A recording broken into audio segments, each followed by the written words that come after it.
നമസ്കാരം, ഭാരത് ലൈവിലേക്ക് സ്വാഗതം. മുഖ്യമന്ത്രി പിണറായി വിജയന്റെ മകൾ വീണ വിജയൻ ഉൾപ്പെട്ട മാസപ്പടി കേസുമായി ബന്ധപ്പെട്ട് മാത്യു കുഴൽനാടൻ MLA നൽകിയ ഹർജിയിൽ ചോദ്യങ്ങളുമായി എത്തിയിരിക്കുകയാണ് കോടതി. 2 ചോദ്യങ്ങളുമാണ് ഇതുമായി ബന്ധപ്പെട്ട് കോടതി ഉന്നയിച്ചിരിക്കുന്നത്. ഒന്ന്, KMML-ഉം CMRL-ഉം തമ്മിലുള്ള ബന്ധം എന്താണ്? ഈ കമ്പനികൾ തമ്മിലുള്ള കരാർ എന്തായിരുന്നു? ഇതാണ് കോടതിയുടെ ചോദ്യം. കഴിഞ്ഞ തവണ കേസ് പരിഗണിച്ച സമയത്ത് കോടതിയുടെ നേരിട്ടുള്ള മേൽനോട്ടത്തിലുള്ള അന്വേഷണമാണ് വേണ്ടതെന്ന് മാത്യു കുഴൽനാടന്റെ അഭിഭാഷകൻ ആവശ്യപ്പെട്ടിരുന്നു.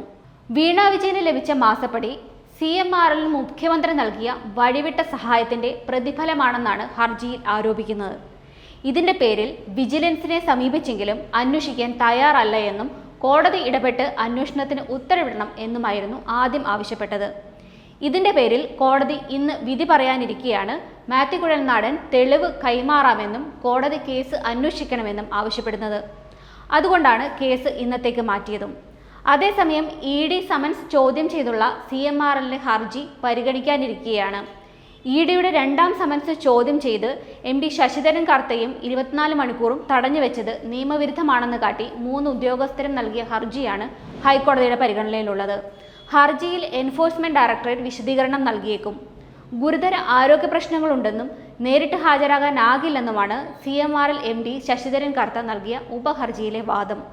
എന്നാൽ ED കഴിഞ്ഞ ദിവസം ശശിധരൻ കർത്തയെ വീട്ടിലെത്തി ചോദ്യം ചെയ്തിരുന്നു. ഉദ്യോഗസ്ഥരെ ചോദ്യം ചെയ്തതിൽ ഉൾപ്പെടെയുള്ള പുരോഗതിയും ED ഹൈക്കോടതിയെ അറിയിക്കും.